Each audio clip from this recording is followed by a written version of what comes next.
Okay, so now let's do some arm examples with the same techniques. So let's put a sphere here, cylinder here. We're going to bring this out towards camera, or out towards our viewer. And so that's really the power of the this particular method for arms and legs is you can definitely convey a sense of depth rather quickly.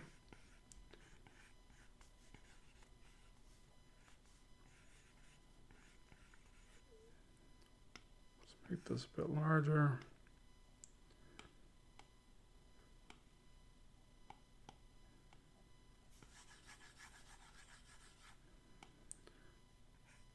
So we can start to envision how the forearm might come in front of the upper arm,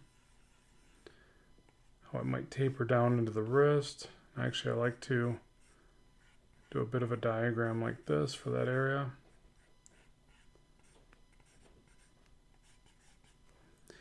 And then for the upper arm, really play around with how far it goes behind the forearm. So a lot of times we're pretty close, but we just show too much of any given area, and something looks off. You just have to kind of pinpoint where that is. And really, the shoulder. It's hard to really represent the shoulder with a big circle like this because it's not really that. Obviously, it's more triangular. That's why it's called a deltoid. But then it actually comes over and down around like that more. So we'll get into that as we get into the anatomy. But again, just kind of pay attention to it like this. You can position these wrapping lines. Get a sense for that. Get a sense of that form. That.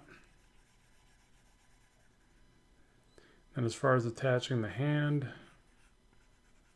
say we're going to put a fist here, we could put a box. The thumb comes out, comes up and over.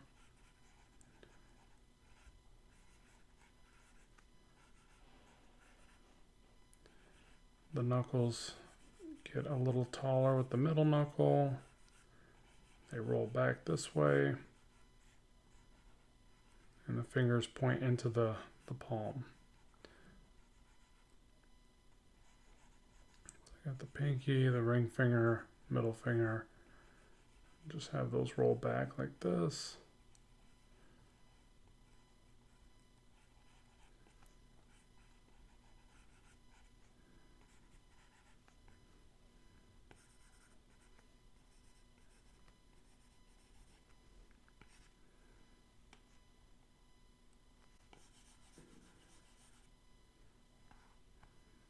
Tighten up on this and clean this up.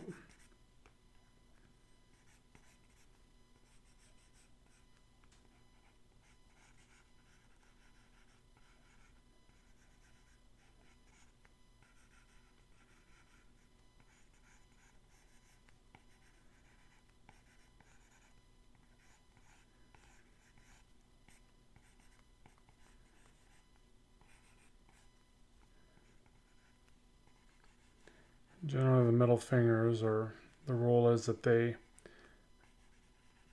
are these two fingers, the middle finger and the ring finger, line up to the middle of the palm.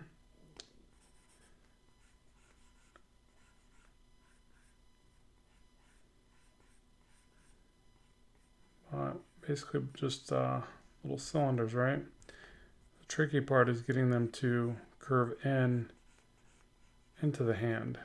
So the tighter you squeeze your hand, the more these start to pinch inward, like that. But you have to, you got to pay attention to that. So this actually looks too stiff and robotic, but this is our mannequin. So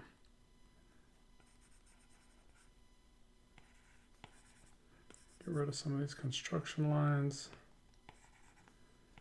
There we go. So there we have, an arm pose, and it's stiff, right?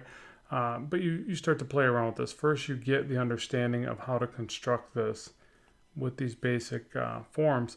And then you start to go, well, generally when somebody makes this kind of expression, don't they tilt their hand a bit more? Don't they pull the hand inward towards themselves a little bit more? Isn't that more the gesture of it, the expression that you might see? And then you just keep making iterative changes to it. Now this thumb looks a little funny. Bring that back a bit. Bring this finger over. Another thing is the subtleties of, when it's going away from our view, we start to lose a little bit of the side view of a particular area. So I could see that with this finger. Hide that a bit more and it'll look a bit better. And we probably want to add the view of the bottom knuckles.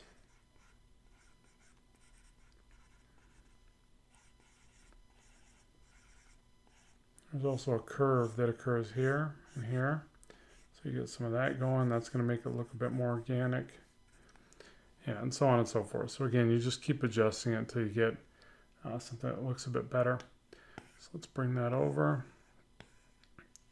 And so let's try another one where we have the arm maybe coming out towards camera a bit, but then back towards the body. So we'll start with the shoulder again. I'll bring the upper arm out towards us. Get a bit of that perspective working. I'll place the elbow about here. And then I will bring the forearm back towards the body. Like this.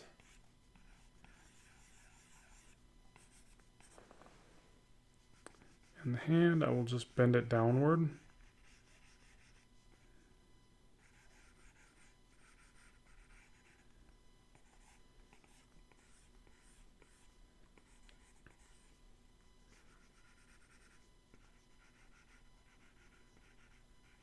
And so this is another thing I'll do with hands. I'll throw in the fingers almost like little matchsticks or something. Stickman fingers. And I'll get the gesture going.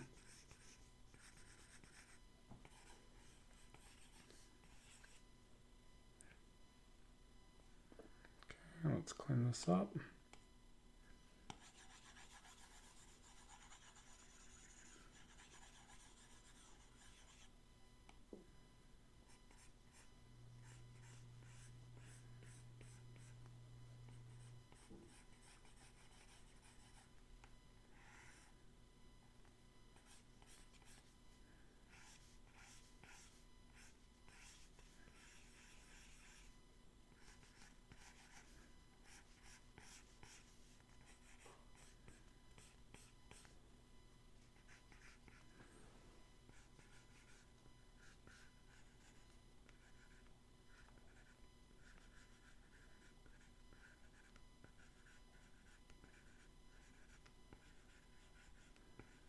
Again, I'll throw these fingers in with just 2 segments and add the third. Also paying attention to the curvature that you get here with the fingers. Kind of feel like I'm forcing the thumb in there, but I think you would see that at this angle. And again, skinnier cylinder for the wrist, larger cylinder that is asymmetrical, at least from the one side to the other.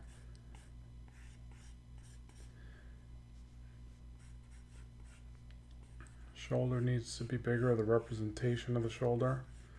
You gotta remember, shoulders are generally pretty large and powerful muscles. They give strength to the rest of the arm.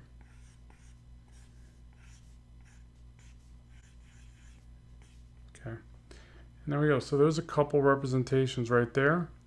And, we'll do some more, but it's basically just repetition. Try to envision, again, all these different poses. Look at popular poses that you like, and then convert them into this method of drawing. And yeah, you'll catalog them in your library a bit easier. So let's stop here, head over to the next lesson, and continue on.